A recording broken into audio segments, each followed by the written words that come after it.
History is often remembered through its saints and its warriors, through battles fought and prayers whispered. But hidden behind gilded doors and painted ceilings lies another story, the story of ambition, corruption, and forbidden desire that shaped the destiny of empires. In Renaissance Rome, the papacy was not only a spiritual throne, but also a stage where power was traded like gold, where family dynasties rose and fell with the whisper of a promise or the weight of a coin. This journey takes us into the world of Rodrigo Borgia, the man who would become Pope Alexander VI. His reign was marked by grandeur and reform, but also by scandal that still echoes across the centuries. From secret gatherings in Vatican chambers to the relentless ambitions of his children, the Borgias transformed the papal court into one of the most feared and controversial centers of power in Europe. And thanks to the meticulous records of one silent witness, we can step back into that world, where holiness and sin walked side by side. It was the year 1501. Within the sacred halls of the Vatican, shadows flickered across marble columns as candlelight glowed against ancient stone. The air was heavy with incense and something far more intoxicating, an atmosphere of secrets and indulgence. Behind closed doors, where saints once walked in solemn reverence, an evening unfolded that would be remembered as one of the most scandalous episodes in papal history. In the private chambers of Cesare Borgia, son of Pope Alexander VI, courtiers and companions gathered for a night that chroniclers would later record in hushed, uneasy tones. Some of these accounts survived only in guarded Vatican diaries, preserved for centuries like forbidden confessions hidden beneath layers of prayer. To understand how such a moment was possible, we must first return to Rodrigo Borgia's beginnings. Born on January 1, 1431, in the Spanish town of Xàtiva near Valencia, Rodrigo's path was shaped by family. His uncle, Alfonso de Borgia, rose through the church hierarchy until, in 1455, he was elected Pope Calixtus III. With that single event, Rodrigo's destiny was sealed. At the age of 25, he was elevated to the rank of cardinal deacon, not because of a divine calling, but because of nepotism, a force that coursed through church politics like blood through veins. Rodrigo arrived in Rome with ambition blazing in his eyes. The city he entered was a contradiction. By day, pilgrims knelt in reverence before gilded altars, their prayers drifting upward like smoke. By night, the same streets brimmed with deals of vice, transactions that enriched merchants of flesh and influence. Rodrigo understood this double world better than most. With the precision of a spider weaving its web, he gathered benefices across Europe, amassing wealth and influence while living more like a Renaissance prince than a humble servant of God. Lavish banquets, magnificent palaces, and relationships with powerful women defined his life. Through these unions, children were born who would become central players in his dynasty: Johann, Cesare, Lucrezia, and others. Each child was treated as a chess piece in Rodrigo's grand game of power, their lives carefully positioned to secure his legacy. Even as a cardinal, Rodrigo's behavior shocked Rome, a city already accustomed to scandal. In 1460, Pope Pius II personally rebuked him in a scathing letter condemning his conduct. But Rodrigo pressed forward, for shame was a luxury he could not afford. His eyes were fixed on the throne of St. Peter. That moment arrived in 1492. In the Sistine Chapel, under frescoes that would one day be painted by Michelangelo, the cardinals gathered to elect a new pope. Behind those closed doors, promises were whispered like prayers. Gold passed from hand to hand, and favors were exchanged with the fluidity of water. When the smoke finally rose, Rodrigo Borgia emerged victorious. He had secured the papacy and took the name Alexander VI. His election was no secret of holiness. It was acknowledged by contemporaries as simony, the outright purchase of the papal throne. Yet Rome celebrated. Bonfires lit the hills, processions wound through the streets, and triumphal arches proclaimed the arrival of a pontiff who promised grandeur. His coronation at St. Peter's Basilica was met with the loudest ovation any pope had ever received. And at first, Alexander VI appeared to deliver on reform. He restored order to Rome's chaotic streets, plagued by hundreds of assassinations. He created new magistrates to maintain peace and personally listened to grievances, dispensing justice with efficiency that surprised even his critics. For a brief moment, many believed divine providence had chosen well. But power reveals character. Soon, Alexander turned his energies toward advancing his family. Titles, dukedoms, and ecclesiastical positions were distributed to his children. Juan was made Duke of Gandia and tied to Spain's royal family through marriage. Cesar, barely 18, was appointed Archbishop of Valencia and elevated to cardinal. These were not spiritual callings, they were stepping stones for dynastic ambition. The papal apartments during Alexander's reign became infamous. Banquets stretched late into the night, accompanied by entertainments that blurred the lines of propriety even by Renaissance standards. Julia Farnese, Alexander's mistress, renowned throughout Rome as La Bella for her extraordinary beauty, walked Vatican corridors with freedom equal to any cardinal. Her presence was a constant reminder that vows of chastity had long been overshadowed by worldly desire. Amid all this excess moved Johann Burchard, the papal master of ceremonies. Born around 1450 and trained in canon law, Burchard was a quiet man with a sharp memory. Serving under 5 popes, he recorded his experiences in a diary he called the Liber Notarum. His writing was dry, matter-of-fact, and precise, more like an accountant's ledger than a historian's tale. But it was this very style that gave his work weight. He documented every papal ceremony and, with equal precision, noted the scandals that unfolded behind closed doors. Burchard was uniquely positioned. He was neither powerful enough to participate in corruption, nor insignificant enough to be excluded from its sight. Like a shadow cast by candlelight, he slipped unnoticed through Vatican halls, witnessing moments others would have concealed. Cardinals confided in him about rituals, forgetting his presence during private affairs. His invisibility became his greatest strength, allowing him to chronicle events that many would have preferred forgotten. And so, through Burchard's eyes, history preserved the contradictions of Alexander VI's reign, a papacy that began with reform but descended into an era where ambition, family, and desire intertwined with the sacred office of the Church. His writings remain a testimony, not of legend or exaggeration, but of fact, a window into a time when the Vatican was as much a battlefield of power as any kingdom in Europe. If you've enjoyed uncovering these hidden chapters of history, don't forget to like this video, subscribe for more deep dives into the past, and share in the comments where you're watching from. Across time and distance, we remain connected by our curiosity, exploring together the forgotten truths that shaped our world. By the late 1490s, the reputation of the Borgia family had begun to attract sharp criticism across Europe. Pope Alexander VI's eldest son, Juan, had been elevated to the position of Duke of Gandia. Yet his rise seemed more a product of nepotism than merit. Tales spread of his cruelty, his indulgent behavior, and his failures as a military leader. What had once been the family's golden hope was rapidly becoming a dangerous liability. Then came June 14, 1497. Juan's lifeless body was discovered floating in the Tiber River, his throat cut and bearing multiple wounds. The news sent shockwaves through Rome.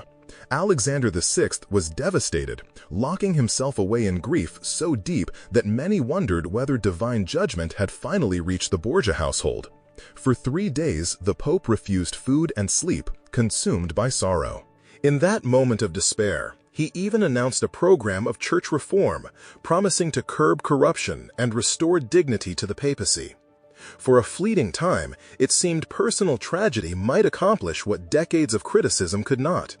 But, like much in Alexander's character, the resolve faded. Within months, reform was forgotten, tucked away like a discarded memory, and his attention shifted toward his surviving children, especially Cesare. If Juan had been Alexander's heart, Cesare was his sword. Cold, brilliant, and relentless. Cesare possessed striking charisma and an intellect that bordered on genius. Initially set for a career in the church, he made history by resigning his cardinality in 1498, the first man to ever do so voluntarily, and turned instead toward power, war, and conquest. Italy at the time was a chessboard of rival duchies and foreign kings. Cesare saw opportunity everywhere. When King Louis XII of France sought papal approval for the annulment of his marriage, Alexander seized the chance. In exchange, he secured French backing for Cesare's military ambitions. What followed was a ruthless campaign of sieges, political maneuvers, and targeted eliminations that carved out a Borgia domain in central Italy. Cesare became so formidable that Niccolò Machiavelli himself would later use him as the model for the prince, admiring his ability to combine cruelty with precision in the pursuit of power. But conquest required immense wealth.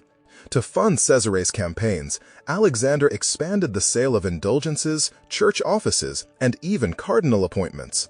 Families could purchase ecclesiastical positions for their sons, effectively buying status and influence. Over the course of his reign, Alexander appointed 47 new cardinals, each one bringing streams of gold into papal coffers, resources that flowed directly into Caesar's war chest. During these years, Rome often resembled a city under occupation, not by foreign armies but by its own rulers. The Borgias treated the papal states as their personal kingdom, with Alexander as patriarch, Caesar as prince, and Lucrezia, Alexander's daughter, used as a tool in marital alliances that served the family's ambitions more than her own happiness. Her marriages, arranged and rearranged, became pawns in the Borgias' power plays. At the Vatican, papal apartments became stages for lavish entertainments. Music, theater, and elaborate banquets filled the nights. Diplomats, nobles, clergy, and wealthy merchants mingled with entertainers brought in for spectacle. These gatherings weren't simply diversions. They were political theaters, testing loyalty, displaying papal wealth, and binding allies to the family's cause. By the autumn of 1501, the Borgia family stood at the peak of its power and its notoriety. Caesar had conquered the Romagna, earning recognition as a brilliant commander. Alexander had weathered invasions and rivalries. The Jubilee year of 1500 had filled Rome with pilgrims, swelling the papal treasury. But beneath triumph lay moral decay. It was in this atmosphere that Caesar conceived one of the most infamous entertainments in Vatican history, an event later remembered as the Banquet of Chestnuts. Its motivations remain debated. Was it celebration, a statement of power, or simply an escalation of years of unchecked indulgence? Whatever the reason, the gathering left an indelible stain on papal memory. Held on the evening of October 31st, 1501, a date loaded with symbolism, as All Hallows' Eve was a night when the line between sacred and profane was believed to blur, the banquet took place in apartments lavishly decorated with frescoes of myth and faith. High-ranking clergy, nobles, foreign envoys, and carefully selected entertainers filled the rooms. According to contemporary accounts, including that of papal master of ceremonies Johann Burchard, the night began with an extravagant feast. Yet as the plates were cleared and wine flowed, the entertainment that followed spiraled into excesses that scandalized even seasoned observers of Renaissance Rome. At the heart of the spectacle were the chess notes from which the banquet took its name. Scattered across the floor amid candlelight, they became props in competitions and performances designed to shock and captivate.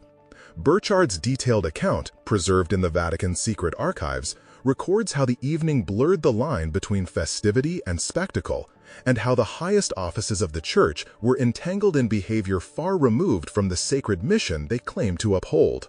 For centuries, whispers of this night survived, hidden in records and chronicles, fueling the legend of the Borgia family's corruption and ambition.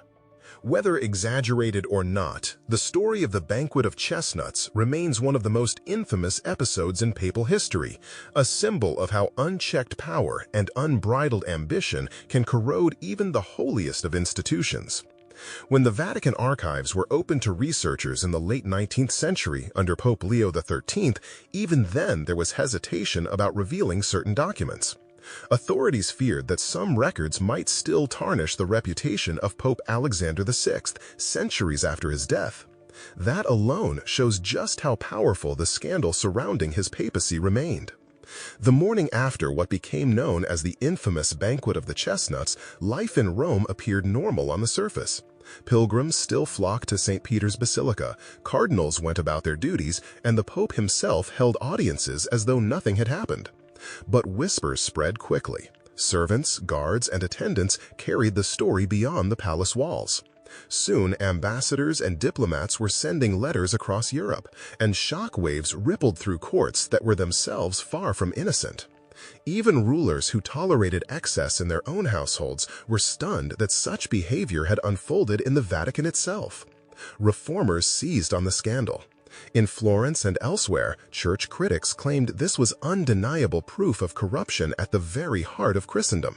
They argued that the papacy had lost its moral compass, and some even called for Alexander's removal. But instead of repentance, Alexander doubled down. He poured more energy into his son Cesare's military campaigns and continued to live in extravagant splendor, as if public exposure had only freed him from any need for restraint.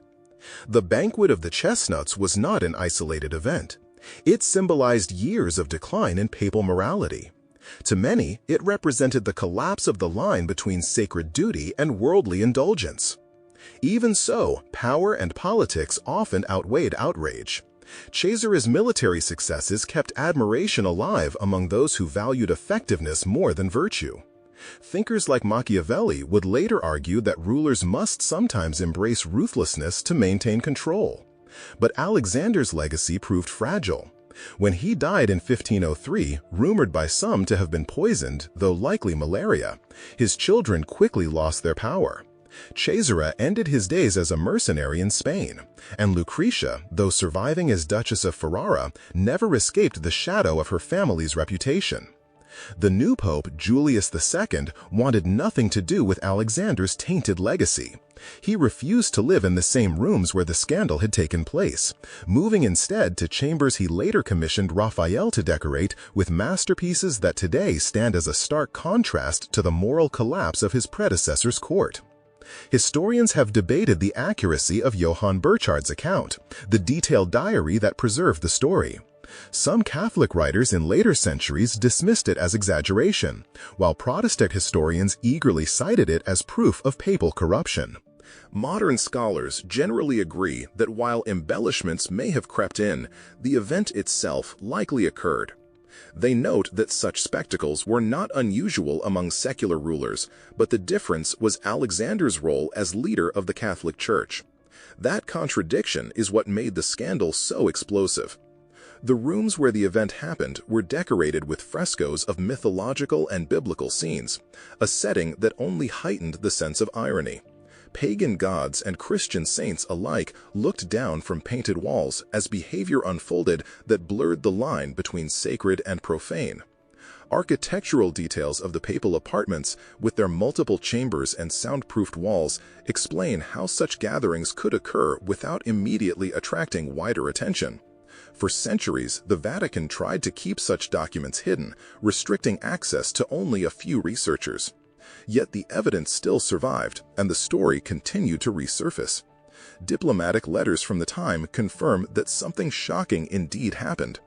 Even if not every detail is reliable, the sheer number of corroborating reports makes it difficult to dismiss entirely. The legacy of the Banquet of the Chestnuts extended far beyond Alexander's reign. It gave fuel to Martin Luther and the Protestant Reformation, which pointed to examples like this as proof that the papacy needed radical change. The Catholic Church responded decades later with the Counter-Reformation, reforming clerical discipline and instituting seminaries to rebuild its credibility. Out of scandal came transformation, and yet the psychological and cultural impact is harder to measure.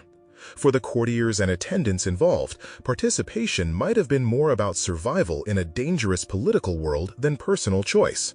For the wider public, the story exposed deep contradictions. How could spiritual authority be reconciled with such earthly corruption? Still, faith endured. Pilgrims kept coming to Rome, masses continued, and believers found ways to separate their personal devotion from the failures of their leaders. Today, that October night in 1501 stands as a turning point in history. It illustrates the tension between spiritual ideals and worldly ambition. It shows how unchecked power can erode the dignity of sacred office. And it serves as a reminder that institutions, no matter how holy in principle, are made of human beings capable of both greatness and failure. As viewers look back across 5 centuries, they see not only a scandal, but a warning. The chestnuts scattered across the Vatican floors became symbols of what happens when power loses its moral anchor. The event may have ended before dawn, but the questions it raised about faith, corruption, and the nature of authority continue to echo through history.